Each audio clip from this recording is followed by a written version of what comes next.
Hello, Marcus Pearce here. I am in the kitchen of the world's #1 5-star spa chef, the beautiful Miss Sam Gowing. Sam, thanks for letting me in here. Oh, barricaded my way through, barreled through the kitchen. Yeah, the bouncers let you in. Yep, they did. Yeah, names on the door. Talked them. Good boy. Now, there's a couple of hot topics in food at the moment. There is? There's 2 foods in particular. One is kale, one is quinoa. There's some conjecture about both of these foods. Tell me what you know, Sam. Okay, let's talk about kale, because we've hit peak kale. We're beyond kale. Poor little kale got a little bit over-farmed. You know, our friend up the road here, he brought these Tuscan kale Cavallonero seeds into Australia, and so he's kind of responsible. He brought them into Australia? Yes, from the UK. So he's responsible for this particular species that most people prefer. There's just a couple of things I wanted to show you about maybe what you're not doing with your kale. So you might be tearing it down like this, which is fine. Yeah, because my kids don't like the stalk. They don't like the stalky bit. Stalks. And you can put that into your dehydrator if you want to, into some flax crackers or something like that, 3-seeded crackers. So I just break it down. Now we know that dark green leafy vegetables are full of antioxidants, that they contain high amounts of chlorophyll and of course other wonderful vitamin C activating ingredients, including iron, of course. They help with the uptake of iron. So I'm just cleaning this up. This is our Byron Market kale. And what you might not be doing at home is this. Before you put it in a smoothie, you must put your kale under some hot water. You must steam it or saute it because it helps to break down the oxalic acid. So, oxalic acid? Yes. So the oxalic acid is a byproduct of some dark green vegetables, in particular spinach. If you have fresh spinach, that's fine. Cook spinach, eat that on the day. If you leave it the next day, or after 12 hours, it becomes very, very acidic in the body. Hold on. You're talking about spinach or kale? Spinach and kale, yeah. It becomes acidic in the body? Yeah, so it's very pronounced in spinach as well. And then the similar thing with kale. Kale is prone to cause bloating. So a lot of people are kind of eating brassica casei raw, which is fine, you know. We eat coleslaws. We've talked about ferments. This is a very strong brassica casei. It's a very strong cruciferous vegetable. It has lots of sulfur. And sulfur swells your belly, makes you do all sorts of things, and often causes a little bit of pain and discomfort. A lot of people who go into green smoothie world have loads and loads of raw kale to start with. Loads of... Nang. Absolutely. Right. So all you need to do is put a little bit of hot water, boiling water, or just cook it off in a pan, and just then add some ice to it to cool it down. So you might only need... So your smoothie's not warm? So your smoothie's not warm, no. And it's pretty hot and muggy here in Byron Bay. So you just need to cool it down a little bit. And that's all you need to do. And then you pop it into your smoothie. Then you pop it into your smoothie and so forth. Add whatever you're doing, protein powder, coconut water, whatever you want to do. All the rest. But ideally, don't have too much raw of it. If you're a raw foodie, absolutely, you'll be acclimatised. But it's still raw. I mean, well, okay, so if you put it in... You've just changed the molecular structure slightly. It's got to be boiling or boiled. Yeah, it's got to be hot. That was pretty hot. Yeah. So I've got kind of chef's fingers. fingers. How your fingers going right now?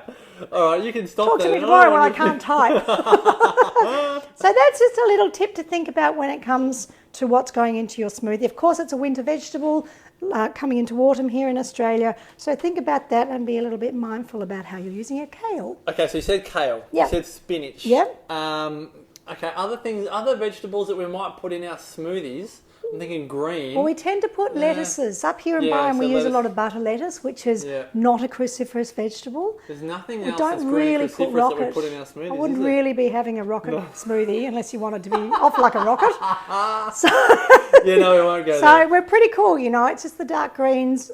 Go easy. So, a great combination with cooked kale. Yep. Is quinoa. Absolutely. I love nothing more than quinoa, kale, olive oil, salt, and then add in any other vegetables as well.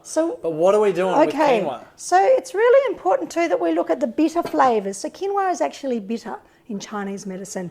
We get a little bit of bitterness, of course, and astringency from our kale.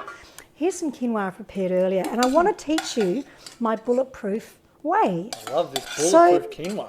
I've been helping to edit a whole bunch of recipes recently, and I noticed that the way that some of the quinoa is cooked is really laborious. It really takes a long time. It's really messy. All you need to do is wash your quinoa really, really well. The Australian quinoa has more saponin. That makes it more soapy.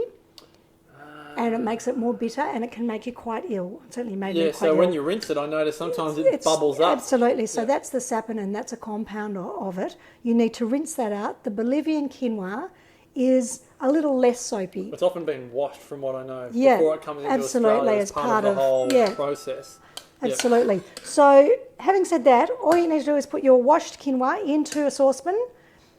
Let's say half a cup of quinoa to 1 cup of water. Similar to cooking rice, let it boil, reduce it down, let it simmer, let it almost dry out, and as soon as you can see on your tiny bit of water, all you need to do is what we used to do in Japanese restaurant land when I was there, is put a folded tea towel on the top of it, take it off the heat and put a lid on it. And what happens, the same for rice, the moisture that is accumulating from the steam of the quinoa will start to absorb into the tea towel, and it will leave your quinoa light and fluffy.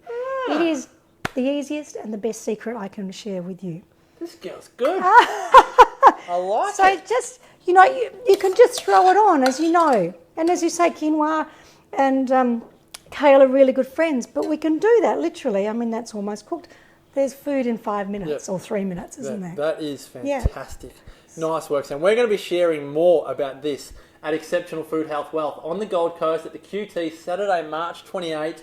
If you really love what Sam's talking about here and you want to take it to another level, Sam will be doing a whole live demonstration at Exceptional Food Health Wealth. I'll be teaching you how to take your life to the next level. We'll both be teaching you how to turn your purpose or your passion into profits. We'll be going through a whole range of strategies there as well. We'd love to have you there, and if you'd really like to join us for a bit longer, join us for Sam's birthday bash at the end of the event that night, where we get to celebrate your special birthday. So all the details are below. We'd love to have you on the Gold Coast at the beautiful QT, Saturday, March 28th for Exceptional Food Health Wealth. Sam, thank you so much for letting us into your kitchen once again. Thanks for coming. And as always, until next time, may the rest of your life be the best of your life.